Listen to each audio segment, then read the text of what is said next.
Derrière l'affaire dite Pegasus se cachent des entités qui cherchent à déstabiliser le Maroc, a souligné le journaliste et écrivain suisse, Alain Jourdan, auteur de l'ouvrage « L'affaire Pegasus, les dessous d'une guerre informatique », paru début mars.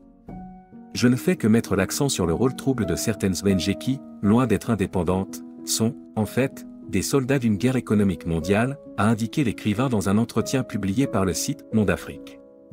Il n'existe aucune preuve que le Maroc ait fait appel à NSO, société commercialisant ce logiciel, a tranché le journaliste indépendant, dont le livre est préfacé par Alain Juillet, ancien directeur du renseignement au sein de la Direction générale de la sécurité extérieure, DGSE, en France. Il a fait remarquer que Runia Sandwick, ancienne responsable de la sécurité informatique du New York Times, a constaté que personne ne sait donc, jusqu'à présent, d'où vient la liste par laquelle le scandale Pegasus Project a été fabriqué de toutes pièces pour s'attaquer au Maroc, en particulier. Et de poursuivre que le Washington Post et le Guardian relèvent que des numéros de téléphone fixes sont cités par le consortium de journalistes, or Pegasus n'a vocation qu'à cibler des téléphones portables.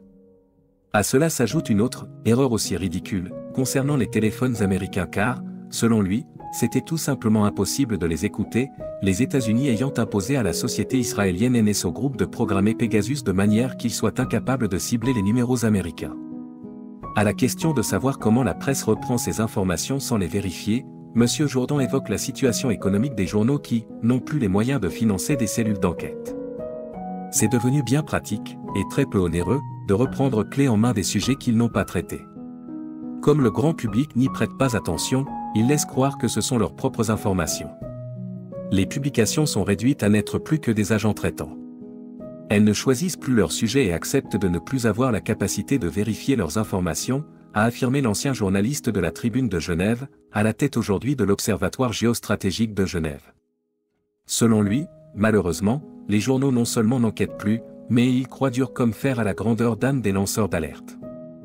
L'étude de cette campagne mondialisée, avec la multitude de cibles désignées comme coupables, du producteur de l'outil au Royaume du Maroc, faisait émerger une évidence, le message apparent cachait l'objectif réel, écrit l'ancien directeur du renseignement au sein de la DGSE dans la préface de l'ouvrage. L'auteur a accompli un travail très technique au sein duquel il fait émerger les promoteurs du scandale et leurs objectifs à travers une enquête qui va au fond des choses.